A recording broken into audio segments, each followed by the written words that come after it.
Before we dive deep, quick question. Ever wondered what's inside this magic box called a computer? Why some computers are faster, or why your laptop heats up when you run too many applications? Today, we're going on a journey inside the computer.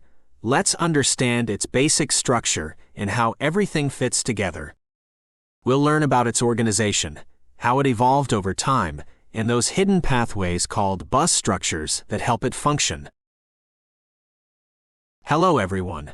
I'm Mohammed. I've always been fascinated by how computers work, how they've evolved, and how they impact our daily lives.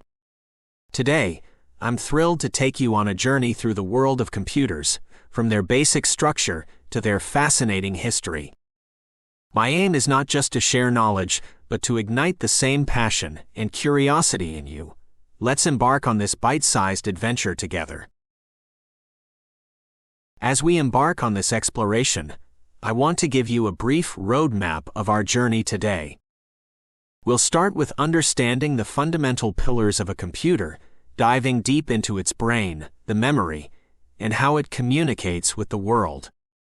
From there, we'll take a nostalgic trip through time, witnessing the remarkable evolution of these machines. We'll also navigate the intricate traffic system within computers, known as bus structures. And of course, I've sprinkled in some fun and intriguing tidbits along the way to keep things interesting. Let's get started. Before diving into the complexities, let's take a step back and understand what truly makes a computer a computer. At their essence, computers are an intricate web of components working harmoniously. They have a brain, which we refer to as hardware, and a body, or the software that brings it to life.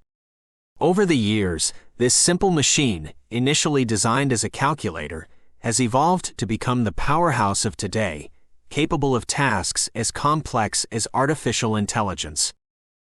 It's truly remarkable how this heart of technology beats with bits and bytes, shaping our world. Every computer, whether it's the powerful machine on your desk or the slim device in your pocket, is built on foundational pillars. At the heart of it all is the CPU, interpreting and executing our commands. Memory and storage act as the keepers of data, holding on to information for the short and long term. Input devices, like keyboards and mice, are our main channels of communication, telling the computer what we want. And then we have output devices, which could be screens or speakers, showcasing the computer's responses to our inputs. Together, these components make the magic happen, turning our commands into actions. The Central Processing Unit, or CPU, is often likened to the human brain. Just as our brain deciphers and responds to the stimuli we encounter, the CPU interprets and executes the instructions it receives. It's the maestro, coordinating with other components to ensure the computer functions seamlessly. Over the years, CPUs have undergone significant transformations. We've moved from single-core processors, which could handle one task at a time, to multi-core ones capable of multitasking efficiently. It's astonishing to think about the leaps in processing power and speed we've witnessed in just a few decades. The CPU, often likened to the brain of a computer, is where all the magic happens. Within this complex piece of hardware, we find multiple cores that allow for multitasking and faster processing. The ALU, a crucial part of the CPU, is responsible for carrying out arithmetic and logical operations. To aid in swift operations, we have cache memory, which stores frequently used instructions for quick access. And here's a tidbit for tech enthusiasts. The Intel 4004, released in 1971, holds the title of the first commercially available microprocessor. Imagine the leaps we have made from then to our current multi-core CPUs. When we think of a computer's memory, it's tempting to equate it to our own short-term and long-term memories. RAM, or random access memory, is akin to our short-term memory. It's volatile, which means it temporarily holds onto data for tasks we're currently performing. Once the computer is turned off, this data vanishes. On the other hand, ROM or read-only memory is more permanent and holds essential data like firmware to boot up our computers. Beyond these, we have storage devices, the computer's equivalent of long-term memory, preserving our files, applications, and cherished memories. Together, they ensure a balance between quick access and lasting retention. Moving on to RAM, it acts as the short-term memory of our computers. This is where all active data and instructions reside, awaiting the CPU's attention. One key aspect of RAM is its volatility. It loses its data once the power is turned off. There are mainly two types of RAM we encounter: DRAM, which needs constant refreshing, and SRAM, which is faster and more stable. To give you an idea of how technology has advanced, back in the 1980s, a standard computer had 64 kilobytes of RAM. Today, it's not uncommon to find systems with 16 gigabytes or even more. Truly a testament to how rapidly technology evolves. Storage is akin to the long-term memory of our computers, preserving our data, software, and the operating system. Historically, hard disk drives or HDDs with their spinning platters and magnetic storage were the norm. However, the tech landscape saw a shift with the introduction of solid-state drives or SSDs. These devices, devoid of moving parts and relying on flash memory, offer faster data access and increased durability. To appreciate how far we've come, consider this. IBM's first HDD, introduced in 1956, could store just 5 megabytes and was as large as 2 refrigerators. Today, we have pocket-sized SSDs that can store terabytes of data. I/O devices are our primary means of communicating with computers. On one hand, we have input devices like keyboards, mice, and touchscreens that allow us to send commands and data to the computer. On the other, output devices like monitors, speakers, and printers relay information from the computer back to us. These devices are crucial as they bridge the gap between human intentions and digital actions. And here's a bit of tech trivia. Did you know the computer mouse, an integral part of our computing experience, was first invented in 1964 by Doug Engelbart? Even more fascinating, the prototype was made of wood. Imagine trying to communicate without words, gestures, or any form of expression. That's how a computer would feel without input devices. The keyboard and mouse have been our trusty companions for decades, allowing us to type, click, and navigate. But as technology evolved, so did our modes of communication. Touchscreens brought a more direct interaction, letting us tap, swipe, and zoom. Microphones opened up the realm of voice commands, making tasks as simple as saying, "Hey, play my favorite song." And devices like scanners allow us to bridge the gap between the physical and digital worlds, transforming documents and images into digital formats. Together, these devices form the language we use to converse with our machines.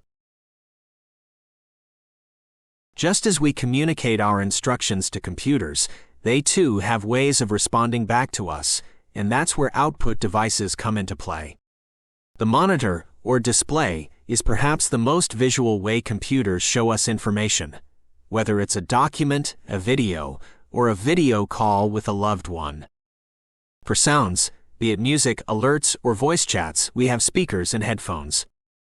Printers give us the unique ability to convert what's digital into something tangible, be it a photo or an important report. And when we need to share information with a larger audience, projectors come to our rescue. These devices ensure we receive feedback, results, and sometimes sheer entertainment from our computers. Our journey with computers didn't start with the sleek devices we have today. It began centuries ago with simple tools like the abacus, which merchants used for arithmetic operations. As our thirst for more efficient calculations grew, Inventors like Blaise Pascal introduced the world to mechanical wonders like the Pascaline in the 17th century. But the real leap towards the idea of a computer came with Charles Babbage's conceptions, the analytical engine and the difference engine. These machines, though never fully realized in Babbage's time, laid the groundwork for the computers we're familiar with today. The 20th century witnessed revolutionary changes in computing. Initially, machines like the ENIAC relied on vacuum tubes, which were large, heat-intensive, and prone to burnouts. The invention of the transistor in the late 1940s was a game-changer. These tiny devices were far more reliable and consumed less power, accelerating the pace of computer development. The introduction of integrated circuits further compacted thousands of transistors into a small chip. This miniaturization culminated in the creation of the microprocessor in the 1970s, signaling the onset of the personal computer age. This era marked a transition from rooms filled with massive machines to computers that could fit on desks. Advancing into the latter half of the 20th century, we witnessed a transformative era in computing. Companies like Apple and IBM introduced personal computers, democratizing access to technology. Parallelly, the emergence of the Internet forever changed how we communicate, work, and play. Fast forward to today, and we're on the cusp of another revolution with quantum computers, promising unparalleled computational power. Additionally, the realm of artificial intelligence is blurring the lines between man and machine, as computers now have the capability to think, learn, and even create. Let's take a walk down memory lane to see how computers have evolved over the ages. Our journey starts with ancient calculators, like the abacus, used thousands of years ago. Then, in the mechanical era, we saw innovations like Charles Babbage's analytical engine. The electronic age brought us groundbreaking inventions like ENIAC, the first general-purpose computer. Today, we stand at the forefront of technology with quantum computers and AI-driven machines. Did you know that the term computer was once used to describe humans who performed calculations? It's fascinating to see how far we've come. If we were to compare a computer to a bustling city, the bus structures would be its intricate network of roads and highways. They are communication pathways that allow data to travel between the computer's brain, its memory, and other crucial components. There are different types of buses, each with a specific role. The data bus carries the actual information. The address bus determines where that data should go, and the control bus manages and synchronizes the operations. In essence, bus structures ensure that every part of our computer communicates efficiently and harmoniously, keeping the system running smoothly. As we delve deeper into bus structures, it's essential to understand their nuances. The data bus, with its multiple lines, determines how much data can be transferred at once. Think of it as a multi-lane highway. The more lanes, the more cars or data can travel. The address bus, on the other hand, is like the GPS, guiding where the data should go. Its width is vital, as it directly influences the computer's memory size. The control bus acts as the traffic signals, managing the flow and ensuring everything runs in sync. One crucial aspect of buses is their speed. A faster bus means data travels quickly, enhancing the system's efficiency. In the world of computers, these buses ensure that every component is in perfect harmony, maximizing performance.